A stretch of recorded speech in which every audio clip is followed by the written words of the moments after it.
Usioe mwanamke mwembamba, wanawake wembamba kwanza wakila hawanenepi, wanawake wembamba wanaongea sana, wanachamba sana, atamchamba hadi na mama mkwe.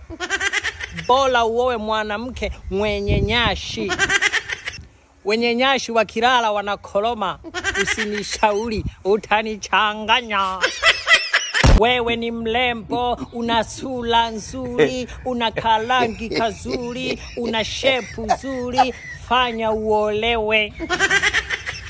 Niolewe nifubae, usinishauri utanichanganya. Punguza kwenda kanisani, kila ibada upo, unajifanya wewe ni wana maombi sana. Fanya kazi, huwezi kufanikiwa kwa maombi. Nitafanikiwa kwa miujiza, usinishauri utanichanganya. Binti, usikalie tu maombi, jilembe, jipodowe, mwanaume haji kwa maombi. Ukikalia tu maombi, hutapata bwana wa kukuoa.